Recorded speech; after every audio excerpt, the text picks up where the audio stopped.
নমস্কাৰ সকলোকে আহক আজি আমি মাইক্ৰসফট এক্সেলৰ দুটা নতুন ফিচাৰৰ বিষয়ে আমি বুজো এটা হল ডাটা ভেলিডেশন আনটো হৈছে কন্ডিশনাল ফৰমেটিং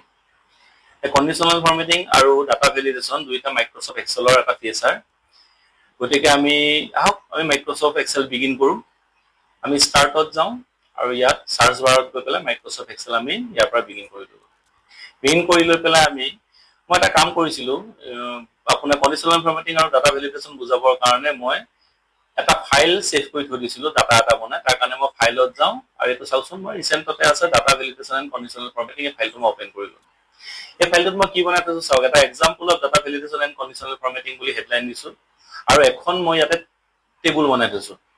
এই টেবুলখনত চাওচোন নেম অফ আইটেমছ ইয়াত মই কিছুমান কম্পিউটাৰ সামগ্ৰীৰ নাম লিখিছো SMPS wifi USB hub mouse HDMI cable something এনেকে কিছুমান বস্তু মই আইটেমৰ লিষ্ট এখন বনাইছো এফালে এটা কোডৰ কলাম বনাইছো এটা ষ্টক বনাইছো এটা ৰেট বনাইছো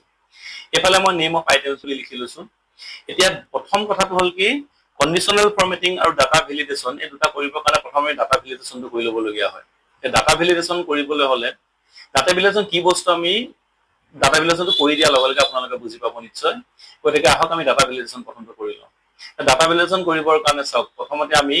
নেম অফ আইটেমৰ তলৰ সেলটোত আমি মাউসটো ক্লিক কৰি লম যত আমি ডাটাটো ভেলিড কৰিম তাৰ পিছত আমি যাবগে লাগিব আমাৰ ডাটা টেবত যাম আমি তাতে অপচনটো আছে আপোনাৰ ডাটা ভেলিডেশন ইয়াত ক্লিক কৰাৰ লগে তাৰ তলতে পাব আপুনি ডাটা ভেলিডেশনত ক্লিক কৰি দিয়াৰ লগে আপুনি এই চাৰ্টখন আহিব এখন আহিব ডাটা ভেলিডেশনৰ চাৰ্ট ইয়াতে আপোনাৰ চাওকচোন ভেলিডেশন ক্ৰাইটেৰিয়াত আহিব এলাউড ইয়াত এনি ভ্যালু লিখা হৈ আছে তাৰ জায়গাত আপোনালোকে ইয়াৰ পৰা ল'ব লাগিব লিষ্ট অপচনটো ল'ব লাগিব লিষ্ট অপচনটো দেখানে লৈছো আমি কাৰণ এখন ডাঙৰ লিষ্ট আছে আমাৰ গতিকে আমি ইয়াৰ পৰা লিষ্ট অপচনটো সিলেক্ট কৰি লৈছো লৈ পেলাই আমি সোৰ্সত কাৰ্সৰডাল ক্লিক কৰি দি পেলাই আমি এই নেম অফ আইটেমছৰ গোটে আইটেমখিনিৰ নাম আইটেম নামৰ কলামটো গোটে কমপ্লিট কলামটোত থকা আইটেমখিনি আমি একাধিকভাৱে গোটেখিনি আপা এছএমপিএছ লৈকে সিলেক্ট কৰি দিলো সিলেক্ট কৰি দিয়াৰ পিছত আমি জাস্ট এই টেবুল ইয়াত এই চাৰ্টখন আমি ওকে কৰি দিলে হল লগে আপোনালোকে চাওক কি হল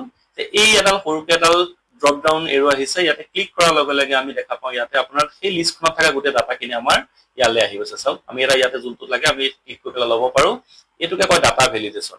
কিন্তু ডাটা ভেলিডেশনটো আপুনি অকলে কৰি পেলাই একো কাম নহব কাৰণ ইয়াত আপুনি ক্লিক কৰিলে যেনিবা একো এফেক্ট নাই গতিকে ডাটা ভেলিডেশনটো হৈ যোৱাৰ পিছত আমি ইয়াৰ লগত কন্ডিশনাল ফৰমেটিং কৰিব লাগিব এই কন্ডিশনাল ফৰমেটিং কৰিবৰ কাৰণে আমি যাবগে লাগিব হোম টেবত কন্ডিশনাল ফৰমেটিংৰ কাম কি কন্ডিশনাল ফৰমেটিংটো আপোনালোকে কৰি দিলে ভালকে বুজি পাব তথাপি মই অলপ থুলমুলকে কৰিছো যে এই আইটেমখনত চাওকচোন ইয়াত এছএসডি লিখিছো ইয়াত এটা এছএসডি আইটেম আছে দিছেনে এনেকুৱা আইটেম ধৰক এই লিষ্টখনত ইয়াত এটা আছে বা ইয়াৰ তলত আৰু এটা আছে চাওকচোন এনেকে কেবেবাৰো আছে এছএসডি টো যাতে মই এই ডাটা ভেলিডেশনত ইয়াতে যিকোনো এটা আইটেমৰ নাম বা এছএসডি টো ক্লিক কৰাৰ লগে যাতে এছএসডি এই লিষ্টখনত যিমানটা নাম আছে গোটেইখিনি নাম যাতে হাইলাইট হৈ যায় আৰু সেইটো হৈছে আপোনাৰ কন্ডিশনাল ফৰমেটিংৰ কাম গতিকে কন্ডিশনাল ফৰমেটিং কৰিবৰ কাৰণে প্ৰথমতে আমি কি কৰিম আমাৰ সম্পূৰ্ণ ডাটাখিনি আমি সিলেক্ট কৰি লম অৰ্থাৎ টেবুলখন কমপ্লিট আপোনালোকে সিলেক্ট কৰি ল'ব সিলেক্ট কৰি লোৱাৰ পিছত আপুনি যাবগে লাগিব হোম টেবত গৈ পেলাই এইটো চাওক ইয়াতে আছে আপোনাৰ কন্ডিশনাল ফৰমেটিংৰ এৰোডালত ড্ৰপ ডাউন এৰোডালত ক্লিক কৰাৰ লগে ইয়াত বহুত কিছু অপচন আছে কিন্তু এইখিনি অপচন মই পিছত আপোনালোকক কৈ দি আছো প্ৰথমতে আমি আমাৰ মেইন কামটো কৰি লওঁ সেইটো হৈছে আমি নিউ ৰুলত যাব লাগিব ফাৰ্স্ট নিউ ৰুলত ক্লিক কৰি দিয়াৰ লগে আপোনাৰ এই লিষ্টখন আহিব এই লিষ্টখনত অৰ্থাৎ এই চাৰ্টখনত লিখা আছে নিউ ফৰমেটিং ৰুলছ এটা চাওকচোন ইয়াত লিখা আছে একে তলত এটা line use a formula to determine which cell to format আমি একে লাষ্টৰ লাইনটো ইয়াৰ পৰা সিলেক্ট কৰি ল'ব লাগিব কৰি লোৱাৰ লগে আপোনাৰ আহিব format value where this formula is true তাত আমি কাৰ্সৰডাল ক্লিক কৰি ৰখাই ল'ব লাগিব ৰখাই লোৱাৰ পিছত এই টেবুলখন যত আমি সিলেক্ট কৰি থৈছো টেবুলখনৰ ফাৰ্স্ট যেটো আইটেম আছে অৰ্থাৎ মাউসটো এই মাউসৰ সেলটো আমি ইয়াতে মাউসটো ক্লিক কৰি পেলাই সিলেক্ট কৰি দিম সিলেক্ট কৰি দিয়াৰ লগে চাওক আপোনাৰ ইয়াতে এটা সাৰ্কুল আহি গৈছে ইয়াতে এনেকে ৰেক্টেংগুল এটা আহি গৈছে সাৰ্কুল নহয় ৰেক্টেংগুল এটা আহি গৈছে এতিয়া আপুনি ইয়াত চাওকচোন ইয়াতে ইকুৱেল এটা ডলাৰ সিম্বল আছে আৰু সি আকৌ ডলাৰ সিম্বল আকৌ 6 বুলি আছে দিছেনে এটো সেলটোৰ নাম আছে C6 অৰ্থাৎ এটো চাওক সি কলামত আছে আৰু এফালে চাওক 6 নম্বৰ ৰত আছে অৰ্থাৎ 6 নম্বৰ ৰত আছে গতিকে এটো C6 এই 6 অৰ্থাৎ এই ৰটোৰ আমি ৰটোৰ যত 6 নম্বৰ ৰটো আছে তাৰ এই যেটো ডলাৰ সিম্বল আছে অৰ্থাৎ 6ৰ সন্মুখত থকা ডলাৰ সাইনটো আমি আপা বেক স্পেচ মাই কাটি দি পেলাই এটা একচুয়ালি লক হৈ থকা বুজায় গতিকে আমি লকটো উঠাই দিম দি পেলাই 6ৰ পিছফালে মাউসটো ক্লিক কৰি পেলাই এটা ইকুৱেল চিন আমি দিব লাগিব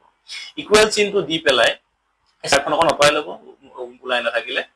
এই এছএসডি লিখা সেলটো আপুনি ইয়াতে ক্লিক কৰি পেলাই সিলেক্ট কৰি দিব সিলেক্ট কৰি দিয়াৰ পিছত আপুনি ফৰমেট অপচনত যাব লাগিব ফৰমেট অপচনত ক্লিক কৰাৰ লগে আপোনাৰ এখন আছে আপোনাৰ ফৰমেট সেলছৰ চাৰ্ট আহিব ইয়াত এতিয়া আপুনি কি কৰিব পাৰিব যে আপুনি যেতিয়া ডাটা আপুনি যেতিয়া আইটেমটো ইয়াৰ পৰা সিলেক্ট কৰিব প্ৰথম কথা হ'ল কি তাৰ বেকগ্ৰাউণ্ডটো কি কালাৰ ওলাব লাগে সেইটো ফ্ৰী কৰি পেলাই আপুনি দিব পাৰিব যেনে মই ভাবিছো যে মোৰ যিমান আইটেম আছে সেই আইটেম বিলাক ইয়েলো কালাৰ বেকগ্ৰাউণ্ডত হাইলাইট হ'ব লাগিব তাৰপিছত আপুনি আহিব লাগিব ফন্ট অপচনত আপুনি ইয়াত চাওকচোন ফন্ট বিলাক ইনএক্টিভ হৈ আছে মানে আপুনি ফন্টটো চেঞ্জ কৰিব নোৱাৰে খালি আপুনি কৰিব পাৰিব বোল্ড ইটালিক নহলে বোল্ড ইটালিক আপুনি দুইটা কৰি দিব পাৰিব তাৰমানে যিটো আপোনাৰ হাইলাইট হ'ব অৰ্থাৎ যিটো আইটেমৰ নাম মই লিখিম সেই আইটেমৰ নামটো হাইলাইট হ'ব আৰু লগতে সেই আইটেমৰ নামটো বোল্ড আৰু নহলে বোল্ড ইটালিক দুইটাতে কৰি দিলে বোল্ড আৰু ইটালিক হৈ পেলাই ওলাব আকৌ ফন্ট সাইজ অৰ্থাৎ ফন্ট সাইজটো আপুনি চেঞ্জ কৰিব নোৱাৰিব এটো ইনএক্টিভ থাকে কিন্তু আপুনি ফন্টটোত কালাৰ চেঞ্জ কৰি দিব পাৰিব এটা চাওক ইয়াত সব ব্লেক আছে হাইলাইট হোৱাৰ লগে লগে এটো কালাৰটো আপোনাৰ ৰেড কৰি দিছো মই আৰু ফিলটো মই কৈ দিলো ইয়েলো ই পেলাই মই ওকে কৰি দিয়াৰ লগে লগে চাওকচোন ইয়াতে এটা প্ৰিভিউ এটা আহি গৈছে দেখিছেনে এটা আপুনি আৰু ওকে কৰি দিয়ক ওকে কৰি দিয়াৰ লগে লগে আপুনি লক্ষ্য কৰকচোন ইয়াতে এসএসডি টো লিখা আছে এসএসডি ইয়াত এই লিষ্টখনত কেইটা আইটেম আছে এসএসডি তিনটা আইটেম আছে গোটে তিনটা আইটেম আপোনাৰ সব হাইলাইট হৈ গ'ল কেনেকা হাইলাইট হৈছে মই বেকগ্ৰাউণ্ডটো দিছিলো ইয়েলো আৰু ফন্টটো দিছিলো আপোনাৰ বোল্ড আৰু ইটালিক চাওকচোন বোল্ড ইটালিক আৰু ফন্ট কালাৰ দিছিলো ৰেড সেইমতে আমাৰ ইয়াতে গোটে আখৰকিটা হাইলাইট হৈ গ'ল এতিয়া আপুনি এই ড্ৰপ ডাউন লিষ্টখনৰ পৰা অৰ্থাৎ ডাটা ভেলিডেশনৰ লিষ্টখনৰ পৰা আপুনি যিটো আইটেম সিলেক্ট কৰি দিব ইয়াতে সেই আইটেমটো ইয়াতে হাইলাইট হৈ যায় সব এটো হৈছে আপোনাৰ কন্ডিশনাল ফৰমেটিং আৰু ডাটা ভেলিডেশনৰ উদাহৰণ মই এসএমপিএস সিলেক্ট কৰি দিলো চাওকচোন এসএমপিএস টো আহি গৈছে ইয়াত ঠিক তেনেকা মই ইয়াতে ক্লিক কৰি পেলাই চাওকচোন মই ইউএসবি হাব সিলেক্ট কৰি দিলো ইউএসবি হাব আহি গ'ল দুটা গতে এটো হৈছে ডাটা ভেলিডেশন আৰু কন্ডিশনাল ফৰমেটিংৰ উদাহৰণ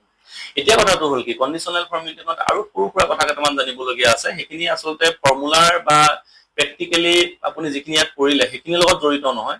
আপুনি ডাটাখিনি সিলেক্ট কৰি লোৱাৰ পিছত আপুনি কন্ডিশনাল ফৰমেটিংত গৈ প্ৰথমতে চাওকচোন highlight cell rule greater than less than between equal এবিলাক আপোনালোক অকমান নিজে ক্লিক কৰি পেলাই চালে বস্তুটো বুজি পাব মই এটা এনে দেখাই দিছো আপোনালোকক চাওকচোন মই সেট হৈছে এটা গ্ৰেটাৰ দেনত ক্লিক কৰিলো লিখলে ইয়াত যি কোনো এটা এমাউন্ট লিখক এমাউন্টটো আপুনি চাই ল'ব যে ইয়াৰ একদম মিনিমাম ভ্যালু আৰু ম্যাক্সিমাম ভ্যালু মাজৰ কিবা এটা আপুনি সংখ্যা লিখক মই ইয়াতে লিখি দিছো আপোনাৰ 3500 লিখি দিয়াৰ লগে লগে আপুনি চাওকচোন যিমান 3500 ৰ আন্ডাৰত আছে তলৰ আছে সব আপোনাৰ এটা বেলেগ এটা কালাৰ হৈ গৈছে আৰু তাৰ ওপৰত যিমান আছে সব আপোনাৰ অকমান লাইট ৰেড কালাৰ হৈ গৈছে দিছনে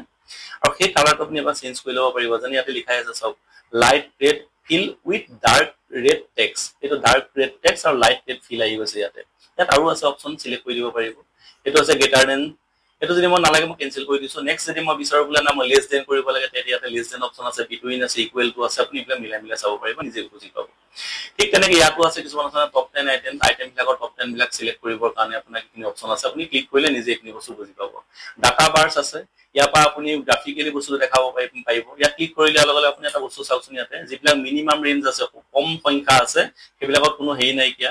হাইলাইট নাই কিন্তু তাৰ পৰা অলপ বাঢ়ি যোৱাৰ লগে লগে এইবিলাক এটো আছে 2345 অকমান হাইলাইট আছে লিখিছেনে সুপত এটো অলপ সংখ্যাটো বেছি কাৰণে হাইলাইটটো বেছি হৈছে খালি টেবুলখন মানে ফৰমেট কৰিবৰ কাৰণে নামটো আছে কন্ডিশনাল ফৰমেটিং গতিকে টেবুলখন আপুনি ইয়াৰ পৰা ফৰমেট কৰি দিব পাৰিব কালাৰ স্কেল আছে নে স্কেল দি পেলাই দিব পাৰিব আপুনি আইকন সেট আছে আইকন সেট কৰি পেলাই দিব পাৰিব গতিকে এইবিলাক বস্তু আপুনি নিজে অকমান ক্লিক কৰি পেলাই নিজে ইয়াত অপচনবিলাক চাই ললে নিজে সব বস্তু বুজি পাব গতিকে বন্ধুসকল আজিলৈ ইমানখিনি আশা কৰিছো আপোনালোকে কন্ডিশনাল ফৰমেটিং আৰু ডাটা ভেলিডেশনৰ বিষয়ে আজি ভালকৈ বুজি পাইছে আপোনালোকৰ প্ৰেক্টিছ কৰোতে এনেকা এটা ডাটা বনাই ল'ব গতিকে প্ৰেক্টিছ কৰিব কিবা অসুবিধা যদি হয় আকৌ এবাৰ আপুনি ভিডিওটো প্লে কৰি পেলাই চাব নিশ্চয় বুজি পাব গতিকে ধন্যবাদ আজিলৈ ইমানে নমস্কাৰ